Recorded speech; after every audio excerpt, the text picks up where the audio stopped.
A woman and an officer were shot today following a domestic violence incident in Warner Robins. Warner Robins officials confirmed the law enforcement presence in the area of Redmond Street as police officers were working a scene involving a barricaded suspect. Houston County Sheriff Matt Moulton said the incident began around 8 in the morning. Houston County Sheriff Matt Moulton confirmed an officer was shot as he approached a home along Redmond Street where a woman had been shot during a reported domestic violence call. Now, multiple agencies, including the Warner Robins Police Department SWAT team, are working to apprehend that suspect. As of now, the scene is secured and there is no threat to the public. However, the police are asking residents to avoid the area. WGXA is working to learn more about the active incident and will provide updates as they become available. An inmate at the Bibb County Law Enforcement Center died in custody today. The Bibb County Sheriff's Office said investigators are looking into the death of an inmate after deputies found the 24-year-old inmate unresponsive in his cell during the morning medication call rounds. Life-saving measures were reportedly performed on the inmate, but he was later pronounced dead by Deputy Coroner Lonnie Miley. The Sheriff's Office confirmed that an autopsy will be conducted as the death occurred in custody. The inmate's identity has not yet been released as authorities work to notify next of kin. Anti-ICE protests are making their way across the United States after two Minnesotans, Renee Good and Alex Preddy, were fatally shot this month. Citizens are calling for accountability, law enforcement reform, or the abolition of ICE entirely. On Wednesday, hundreds of Middle Georgians flocked to Macon with one message in mind. Love, not hate, makes America great. Will Burnside is the co-chair of Middle Georgia's Democratic Socialist chapter. He says this protest isn't the end of their efforts, it's just the beginning. And the way that we're going to protect ourselves, if any of that comes to Macon or Middle Georgia, is being in community with each other. Bold signs, loud chants, and passionate supporters marched from Rosa Parks Square to the federal courthouse on Mulberry Street. It's fun to have people together in our community fighting for justice in America. Jack Bowers says he wasn't anticipating as big of a turnout. What does that say about the people in your community?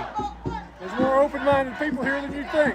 Heather Voiselle also felt it was her duty to fight against the system. The ICE activity is immoral, illegal, unethical. They are kidnapping people, they are murdering people, and it's my right to come out and protest. The anti-ICE voices were loud, but others, like a man named Pastor Mike, were there for different reasons. As I saw a report on your station saying that the Social of America was going to be protesting ICE. ICE is doing a service to our country, getting out the worst of the illegal aliens that poured in. As the sun set over downtown Macon, protesters say they're hoping the sun will rise with a ray of change. And community activism is the start of that change, no matter how big the stage. A planned walkout is set to occur tomorrow at Georgia College and State University. A poster of the walkout circulated online among GCSU students with a demonstration set to happen at the Campus Foundation at 11:30 in the morning. Georgia College and State University administration advises freedom of expression prior to the ICE walkout, as GCSU plans on joining the National ICE Out strike on Friday.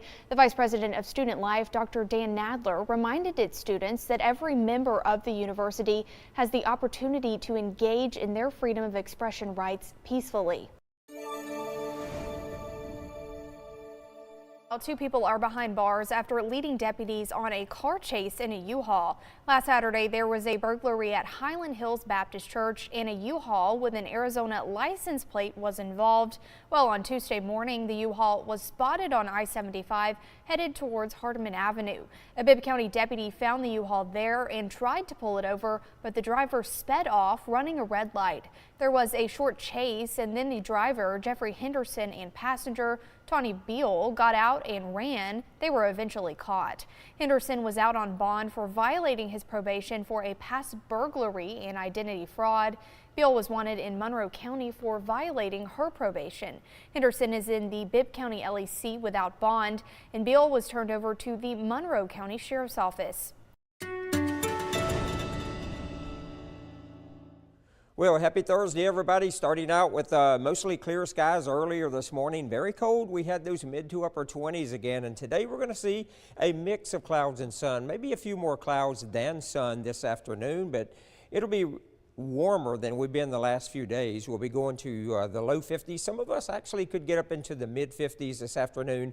And even though we'll see some clouds around, we will be staying dry. Now, tomorrow morning, we'll start our Friday out with mostly clear skies, and we'll see mid to upper 20s once again. During the day tomorrow, perhaps seeing a few more clouds move through, so we'll call tomorrow partly to mostly cloudy.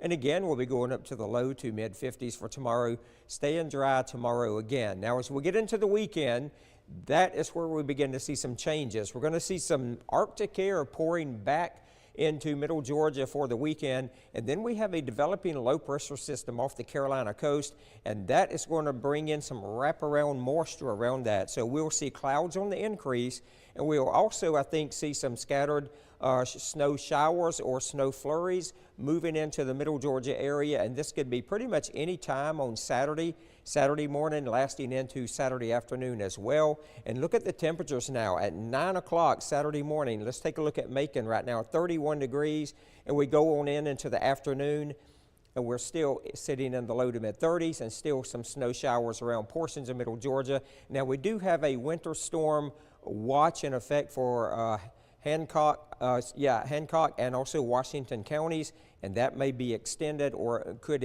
actually turn into warnings at some point as well. So we'll keep an eye on that for the potential of the snow around middle Georgia on Saturday.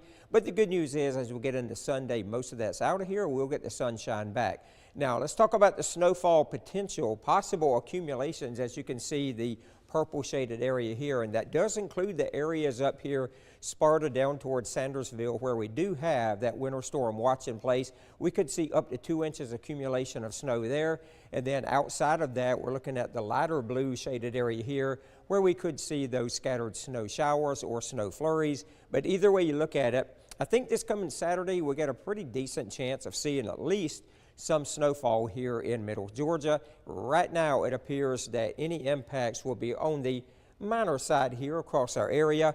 Of course, the farther northeast you go, that's where we'll see some heavier snow amounts, a better chance of snow, and that's where you could see some moderate impacts. Now, let's take a look at our forecast for today. We're going to see a mix of clouds and sun, low to mid 50s out there, and then tonight we'll be dropping down to the mid to upper 20s once again. We'll see partly cloudy skies. And looking at the next 10 days, tomorrow, look at that. We're back up into the upper 50s rather, 58 or so. And we'll see partly cloudy skies. And then Saturdays, when we see that cold Arctic air moving in, and that's when we'll see some scattered snow showers and snow flurries. And as we get into Sunday, that moves out. But it's going to be a cold weekend regardless. Monday, Groundhog Day, we'll see upper 40s, partly cloudy. We'll see what he has to say about the next 6 weeks or so here in middle Georgia.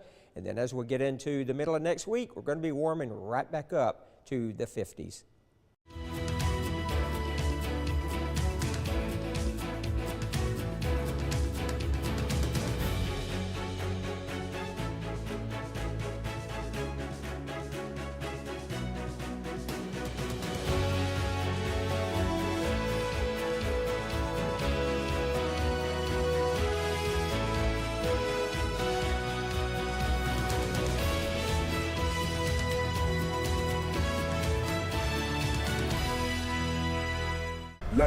Urban Meyer built college football dynasties. Football is a way of life. Mark Ingram II ran his way to a Heisman. I'm gonna do the rest of the show with this thing. Rob Stone calls it like he sees it.